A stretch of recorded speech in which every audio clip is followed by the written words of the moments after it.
Тарых барактары.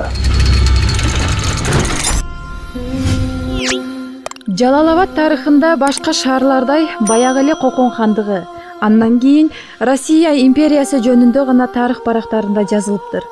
Биздин чыгармачылык топ андан миңдеген жылдар ары барууну чечтик. Пайгамбарлар жөнүндө кеп кылганда баарыбызга кызык болсо керек. Ала тоонун ар бир боорунан, кокту колотунан алтын кымбат булактар агып түшөт. Бирок адырлардан булактарды кезиктирүү кыйын. Биздин заманга чейин 15 кылымдай мурун жашап өткөн Аюб пайгамбар болгону ыйык Куранда жазылат. Аюб пайгамбар азыркы Дамаск шаарына жакын жерде жашап, берешен, боорукер адам болгон. Анын көп аялдары жана бала чакалары болот. Бирок Кудай Таала ага сыноо берип, денесин жара бастырып салат экен.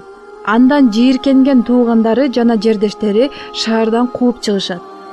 Ал 7 жыл оорунун азабын тартып, бирок Кудайдын сыноосуна сабыр кылып, үмүтүн үзбөйт. Бир күнү Аюб пайгамбар сыйынып, Кудайга жалынат. Ошондо аян түшүп, жерди тээп, ал жерден шор булак чыгып, ага жуунуп бүт тартынан айыккан экен. Ошол касиеттүү булак ушул биздин Жалал-Абад курортунда булактар эмеспи? Чындыгында Аюб пайгамбарды жердештери жана туугандары кууп чыкканда 7 жыл жер кезип, дартына шыпа издеп биздин жерге келип калганы туура.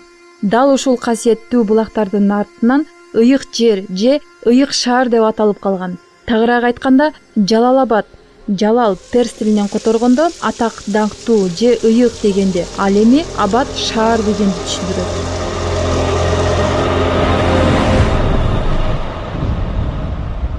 1918 жылы Мадам Минбек Жалал-Абад шаарынын большевиктерден тартып ээлеп алат. Ошол мезгилде Михаил Васильевич Фрунзе түндүктөн Жалал-Абадка Мадам Минбектин аскерлерин талкалоо үчүн келет.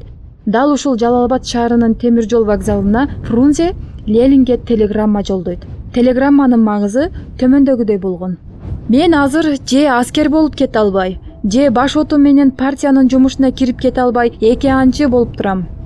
Мен көнгөн фронттогудай эмес, Туркистандагы жумуштар башкача кадамдарды талап кылат экен. Бул жердин элдери кылымдар бою өздөрүнүн мыйзамдары менен жашап келишет. Совет бийлигинин идеяларын кабыл алышпайт.